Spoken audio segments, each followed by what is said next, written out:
नमस्कार, हिमाचल न्यूज में आपका बहुत बहुत स्वागत है। चलिए देखते हैं आज की 15 फटाफट बड़ी खबरों को।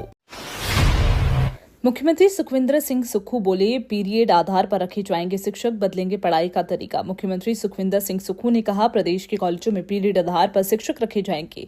किसी कॉलेज में कोई शिक्षक छुट्टी पर जाता है तो उनके माध्यम से पढ़ाई जारी रखने में मदद मिलेगी। सीएम ने कहा कि उच्च शिक्षा प्राप्त युवाओं का कॉलेज स्तर पर डेटा एकत्र होगा। आवश्यकता पड़ने पर कॉलेज प्रिंसिपल इनसे संपर्क कर इनकी पीरियड के आधार पर सेवाएं ले सकेंगे। शिक्षा विभाग जल्द इस संदर्भ में शिक्षा दिशा निर्देश जारी करेगा। सीएम उच्च शिक्षा के समक्ष चुनौतियां विषय पर शिमला में आयोजित बैठक को संबोधित कर रहे थे। रोडो को 100 करोड़ की सौगात, सीएम सुक्खू ने 29 करोड़ के सीए स्टोर का किया उद्घाटन। मुख्यमंत्री सुखविंदर सिंह सुक्खू ने शिमला जिला के रोहडू विधानसभा क्षेत्र को 100.95 करोड़ रुपए की सौगात दी। उन्होंने 29.22 करोड़ की लागत से निर्मित अत्याधुनिक सीए स्टोर का लोकार्पण किया, जिसकी क्षमता 700 मैट्रिक टन से बढ़कर अब 2031 मैट्रिक टन हो गई है। इसके सीए स्टोर से क्षेत्र के सेब बागवानों को बहुत लाभ मिलेगा। ये CA store ultra modern grinding की सुविधा से भी लैस है, जिसकी क्षमता 5 मैट्रिक टन प्रति घंटा है। स्टोर में 29.93 करोड़ रुपए की लागत से अत्याधुनिक मशीनें स्थापित की गई हैं। तड़के का जायका हुआ फीका, टमाटर 80 तो पहाड़ी मटर बिक रहा 160 रुपए में। सर्द मौसम में भी लोगों को महंगी सब्जियों के दामों से जूझना पड़ रहा है, जिससे न केवल लोगों की जेबें ढीली हो रही हैं, अपितु गृहिणियों के किचन का बजट बिगड़ गया है। तड़के का जायका भी अब फीका है और लाल सोना कहे जाने वाले टमाटर के दाम एक बार फिर 80 रुपए प्रति किलो हो गए हैं। बाहरी मंडियों से आने वाले देसी टमाटर के दाम 80 रुपए, जबकि पहाड़ी मटर के दाम दोगुना होकर 160 रुपए प्रति किलो हो गए हैं। हिमाचल प्रदेश की राजधानी शिमला में सरस मेला शुरू, स्वयं सहायता समूहों ने लगाए स्टॉल। हिमाचल प्रदेश राज्य ग्रामीण और आजीविका मिशन ग्रामीण विकास विभाग की ओर से शिमला के ऐतिहासिक रिज मैदान पर हिमराज सरस मेला फूड कार्निवल 2024 शुरू हो चुका है। इस अवसर पर ग्रामीण विकास एवं पंचायती राज मंत्री अनिरुद्ध सिंह ने बतौर मुख्य अतिथि शिरकत कर मेले का शुभारंभ किया। इस 10 दिवसीय मेले में प्रदेश भर से आए स्वयं सहायता समूह ने अपने स्टॉल लगाए, जिसमें उन्होंने द्वारा बने उत्पादों को प्रदर्शित किया है। इसके अलावा मेले में हर एक जिले की धाम के स्टॉल भी लगाए गए। अनिरुद्ध सिंह ने विजयनगर में सुनी लोगों की जन समस्याएं। ग्रामीण विकास पंचायती राज मंत्री अनिरुद्ध सिंह ने कुसुम्पट्टी विधानसभा क्षेत्र के विजयनगर में लोगों की जन समस्याएं सुनी। उन्होंने विजयनगर में एम्बुलेंस रूट के लिए 10 लाख रुपए देने की घोषणा की। पार्किंग निर्माण के लिए उन्होंने कहा, प्राक्कलन तैयार होते ही धनराशि का प्रबंध करवाया जाएगा, ताकि विजयनगर में लोगों को पार्किंग की सुविधा दी जा सके। उन्होंने अधिकारियों को निर्देश दिए कि अधूरे पड़े पैदल रास्तों का शीघ्र निर्माण किया जाए, ताकि लोगों को चलने की बेहतर सुविधा उपलब्ध हो सके।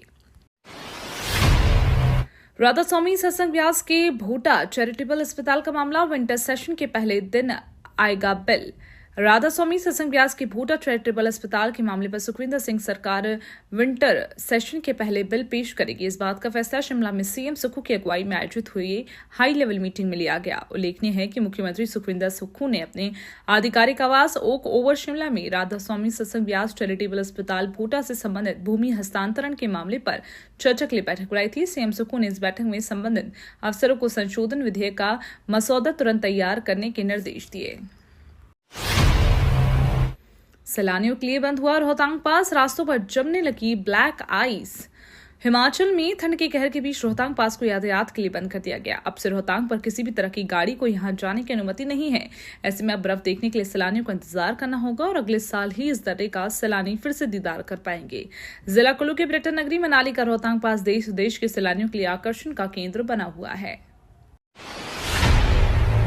ट्रेनिंग पर जाएंगे हिमाचल कैडर के 6 आईएएस ऑफिसर, इन अधिकारियों को सौंपा अतिरिक्त कार्यभार। हिमाचल में 6 आईएएस अधिकारी अपने मिड टर्म अनिवार्य प्रशिक्षण कार्यक्रम के लिए प्रदेश से बाहर जा रहे हैं। इन अधिकारियों की ट्रेनिंग लाल बहादुर शास्त्री राष्ट्रीय प्रशासनिक अकेडमी मसूरी में होगी। ऐसे में अधिकारियों के ट्रेनिंग पीरियड के दौरान लोगों के जरूरी कार्य प्रभावित न हो, इसके लिए सरकार ने 6 आईएएस अधिकारियों को इनकी जगह अतिरिक्त कार्यभार सौंपा। इस बारे में कार्मिक विभाग ने आदेश जारी कर दिए हैं। आदेश इन अधिकारियों की ट्रेनिंग से वापस लौटने तक प्रभावी रहेंगे। गगरेट में वन विभाग की बड़ी कार्रवाई, अवैध लकड़ी से भरी 11 गाड़ियां जब्त। गगरेट विधानसभा क्षेत्र में वन विभाग ने लकड़ी तस्करी के खिलाफ बड़ी कार्रवाई करते हुए लकड़ी से भरी 11 गाड़ियां जब्त की। ये कार्रवाई गगरेट अम्बोटा रोड पर अमल में लाई गई। जानकारी के अनुसार वन विभाग को गुप्त सूचना मिली थी कि जंगल से काटी गई लकड़ी को अवैध तरीके से ले जाया जा रहा है। इस सूचना पर तुरंत संज्ञान लेते हुए गगरेट फॉरेस्ट टीम ने रणनीति बनाकर नाकाबंदी की और 11 गाड़ियों को पकड़ा जो अवैध रूप से लकड़ी से भरी हुई थी। 3 दिसंबर को 750 मीटर लंबे रोपवे का उद्घाटन करेंगे सीएम सुक्खू। पर्यटन को मिलेगी नई दिशा। हिमाचल प्रदेश के मुख्यमंत्री ठाकुर सुखविंदर सिंह सुक्खू 3 दिसंबर को मंडी जिले के 1 दिवसीय दौरे पर रहेंगे। इस दौरान मुख्यमंत्री पंडोह के समीप केंची मोड़ से बगलामुखी माता मंदिर बाकली तक निर्मित 750 मीटर लंबे रज्जू मार्ग का उद्घाटन करेंगे। इस अत्याधुनिक रज्जू मार्ग का निर्माण Himachal Pradesh ropeway and rapid transport development corporation द्वारा किया गया। ये रज्जू मार्ग न केवल स्थानीय लोगों के लिए एक बड़ी सुविधा होगी बल्कि क्षेत्र में पर्यटन को भी एक नई दिशा प्रदान करेगा। प्रदूषण कंट्रोल बोर्ड के AQI में खुलासा, मनाली की एयर क्वालिटी सबसे बढ़िया।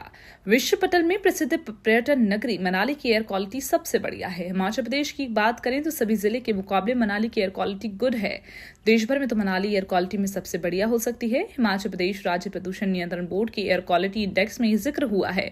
शिमला, धर्मशाला, सुंदरनगर की एयर क्वालिटी बढ़िया है, ताकि ऊना, पोंटा साहिब संतोषजनक है। इसके अलावा कालाअंब एयर क्वालिटी इंडेक्स में मध्य स्थित पर है। बरोटीवाल, नालांग संतोषजनक है। अब पर्यटन नगरी मनाली की बात करें तो नवंबर महीने में लगभग पूरी तरह से एयर क्वालिटी इंडेक्स में गुड स्थिति पर है।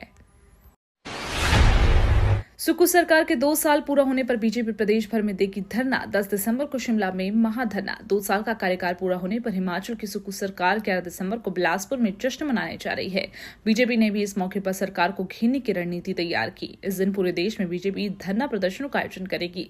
इसके साथ ही 11 दिसंबर को बीजेपी का एक प्रतिनिधिमंडल शिमला में राज्यपाल से मिलेगा और उन्हें सरकार के खिलाफ एक ज्ञापन भी सौंपेंगे। हिमाचल प्रदेश के प्रदेश प्रभारी श्रीकांत शर्मा, सह प्रभारी संजय टंडन, नेता प्रतिपक्ष जयराम ठाकुर, पूर्व केंद्रीय मंत्री अनुराग ठाकुर, प्रदेश अध्यक्ष डॉक्टर राजीव बिंदल, पूर्व अध्यक्ष सुरेश कश्यप, सतपाल सत्ती, हर्ष महाजन, इंदु गोस्वामी, सिकंदर कुमार सहित सभी बड़े नेता इस प्रतिनिधिमंडल में शामिल होंगे।